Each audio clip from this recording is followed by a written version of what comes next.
আসসালামু আলাইকুম রহমতুল্লাহ। আমিন ভাই, আমাদেরকে ব্যবসা বিষয়ে কিছু অভিজ্ঞতা শেয়ার করতেন। আসলে তো আপনি তো ব্যবসা দীর্ঘদিন ধরে করতেছেন। আগে তো আপনি মাদ্রাসার শিক্ষক অবস্থায় ছিলেন। তো মাদ্রাসার শিক্ষকতা বাদ দিয়ে আপনি এখন ব্যবসা করতেছেন। তো সেই অভিজ্ঞতা থেকে আমাদেরকে একটু অভিজ্ঞতা শেয়ার করবেন। জি ভাই, অনেকেই চিন্তা ভাবনা করে মাদ্রাসা চাকরি অবস্থায় বা বিভিন্ন অবস্থায় চিন্তা ভাবনা করে যে একটা ব্যবসা করবো, কিন্তু ব্যবসা করলে অনেক ধৈর্য লাগে, ঠিক আছে। আর মানে যার মাথায় যে আইডিয়া, হ্যাঁ, আমি এই ব্যবসা পারবো, আমার দ্বারা এটা সম্ভব হবে, ঠিক আছে, হ্যাঁ, ওইটাই নিয়ে কাজ করা দরকার, ঠিক আছে। মনে করেন আমি আগে মানে মাদ্রাসা থাকা অবস্থায় ইনভিমিনিট এগুলো বিক্রি করতাম। তারপর আমার মাথায় চিন্তা আসলো যে বিকাশ বিকাশ তো আমি পারবো। তাহলে আমি বললাম আর কি, শুধু বিকাশ করলে তো হবে না, বিকাশের পাশাপাশি কি করা যায়।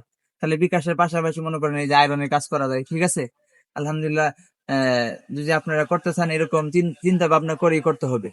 জি।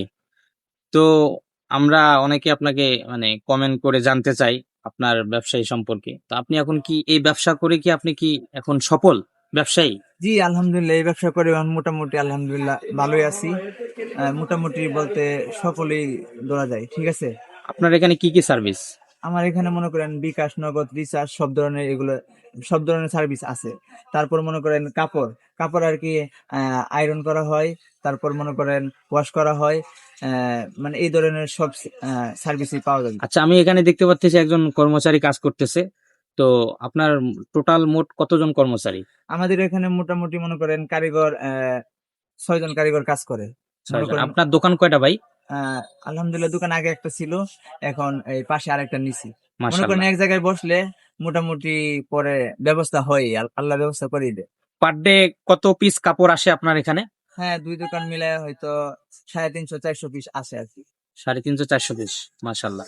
তো ঈদ পরবর্তী সময়ে দীর্ঘ বিরতির পর আপনি আবার দোকান মনে খুললেন। করেন ঈদে বন্ধ ছিল হয়তো 6 দিন, ঠিক আছে। জি। 6 দিন মনে করেন 300 পিস কাপড় ধরেন, ওইগুলা মনে মাশাল্লাহ। করেন আমার জমা হয়ে রয়েছে।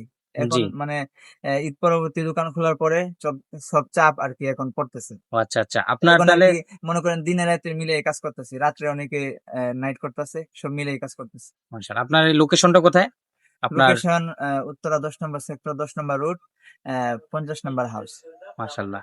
তো সবাই আমরা আমিনুল ভাইয়ের কাছ থেকে আজকে আহ, আহ, নতুন একটা অভিজ্ঞতা জানতে পারলাম। তো ইনশাল্লাহ সবাই আমিনুল ইসলাম ভাইয়ের পাশে থাকবেন এবং আমিনুল ইসলাম ভাইয়ের ফেসবুক পেজটাকে ফলো দিয়ে রাখবেন। ইনশাল্লাহ ব্যবসা নিয়ে নতুন অভিজ্ঞতা আবারও শেয়ার করবেন ইনশাআল্লাহ। ইনশাআল্লাহ সবাই ভালো থাকবেন, সুস্থ থাকবেন। আল্লাহ হাফেজ। আসসালামু আলাইকুম ওয়া রাহমাতুল্লাহ।